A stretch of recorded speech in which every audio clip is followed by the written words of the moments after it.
Congrats டி. Thanks. Congrats செல்வி.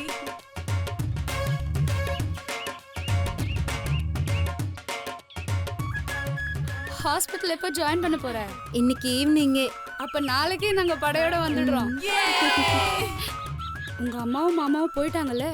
அப்பவே போயிட்டாங்க. வெளியே ஆள் ரொம்ப நேரமா வெயிட்டிங். உனக்கு அடுத்த சீன் அவன் கூட தான். நானே இது எதிர்பார்க்கல. இவ்ளோ சீக்கிரமா இது நடக்கும்னு சத்தியமா யோசிச்சு கூட பார்க்கல. உனக்கு என்ன தோணுது சந்தோஷ்? ஆமா, என் ஃப்ரெண்ட்ஸ் எல்லாம் எவ்வளவு சந்தோஷப்படுறாங்க தெரியுமா? என்னமோ அவங்களுக்கே கண்ணு கிடைச்சிட்ட மாதிரி பேசிக்கிறாங்க. நான் தான் தேவையில்லாம பயந்துட்டேன். என்னன்னு கேட்க மாட்டியா சந்தோஷ்? ஏ நேத்து தானே நாம என் மாமா கிட்ட மாட்டினோம். இன்னைக்கு என்னாச்சு தெரியுமா? என்னாச்சு சந்தோஷ்? ஏன் ஒரு மாதிரி இருக்க? இல்லையே, ஏன் கேக்குற? இல்ல, கண்டிப்பா உன்கிட்ட ஏதோ சேஞ்சஸ் தெரியுது. சேச்சே, எப்பவும் போலதான் இருக்கேன். பின்னையே நான் பேசுறதுக்கெல்லாம் ஆர்வமே இல்லாத மாதிரி கேட்டுட்டு இருந்த. அப்படியெல்லாம் ஒன்றும் இல்லை. இல்ல, நான் சொன்னதெல்லாம் பெருசா காதுல வாங்கின மாதிரியே தெரியல. என்னாச்சு சந்தோஷ்? சாரி செல்வி, நான் வேற ஒரு யோசனையில் இருந்தேன். என்ன விஷயம் சந்தோஷ்? இவ்ளோ கவலையை யோசிக்கிற அளவுக்கு என்ன நடந்துச்சு? இது வரைக்கும் எந்த பிரச்சனையும் இல்லை, இனிமே தான். ஏன் இப்படி புதர் போடுற மாதிரி பேசுறீங்க?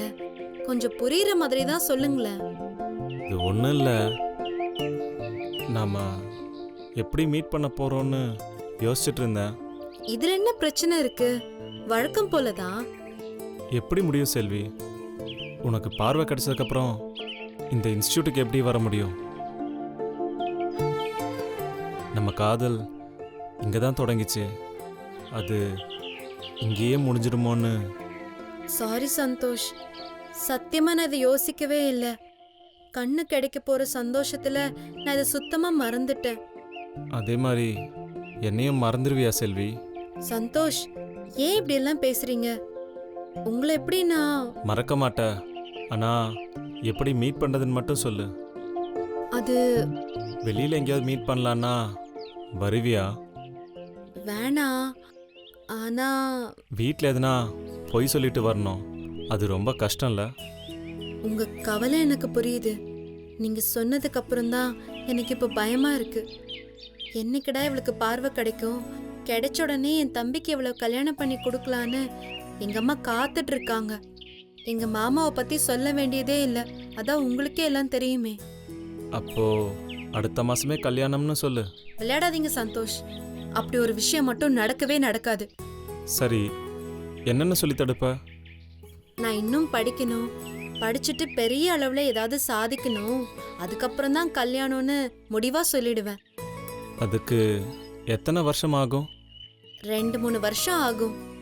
அவ்வளோ பெரிய கேப்ல கண்டிப்பா நீ வேற லெவலுக்கு போயிடுவ. அதுக்கப்புறம் நீ இந்த சந்தோஷம் ஏத்துப்பியா செல்வி? ஏன் அப்படி சொல்றீங்க? மனசுக்கு பிடிச்சிட்டா எத்தனை வருஷம் ஆனாலும் அது மாறவே மாறாது. மனசுக்கு ஓகே, பார்வை கிடைச்சதுக்கப்புறம் உன் கண்ணுக்கு என்ன பிடிக்காம போயிட்டா? நீங்க சீரியஸா பேசுறீங்களா இல்ல என்ன கலாய்க்கிறீங்களான்னு எனக்கு புரியல. கலாய்க்கிறதாவே வச்சுக்கேன். ஏன்? நீங்க ரொம்ப சுமார் மூஞ்சி குமார் மாதிரி இருப்பீங்களோ? ஓரளவுக்கு பாக்குற மாதிரி தானே இருப்பீங்க. என் பெருமையை நானே எப்படி சொல்றது? அதை நீ தானே சொல்லணும். பார்க்கலாம் பார்க்கலாம், முதல்ல எனக்கு கண்ணு வரட்டும். கண்ணு எல்லாமே காதலிச்சிட்டோம். என் மனசுல நான் உனக்கு ஒரு உருவம் கொடுத்துருக்கேன், நீயும் எனக்கு ஒரு உருவம் கொடுத்துருப்ப. உன் கற்பனைக்கு அது மேட்ச் ஆகாம போச்சுன்னா அப்படியே மூஞ்ச திருப்பிட்டு போயிடுவேன். கரெக்டா? ஆளை பாரு, காதல் என்ன மூஞ்சலியும் அழகுலியுமா இருக்கு? எல்லாத்துக்கும் மனசுதான் காரணம். வயசானாலும் நெருப்புல கருகி உருவம் சதிஞ்சு போனாலும் மனசுல செதையாம அப்படியே இருக்கிறது காதலும் அன்பும் மட்டும்தானே. கரெக்ட் தான் செல்வி. இந்த செல்வி உங்களுக்காக பிறந்தவ, அதை எப்பவும் ஞாபகம் வச்சுக்கோங்க. இந்த சந்தோஷ் உனக்காக பிறந்தவன், அதை நீ ஞாபகத்தில் வச்சுக்க. எனக்காக காத்திருப்பீங்கல்ல? கண்டிப்பா. எது வரைக்கும் காத்திருப்பீங்க? ஏன் கடைசி மூச்சு இருக்கிற வரைக்கும். அது all the best. All the best Selvi. Thanks.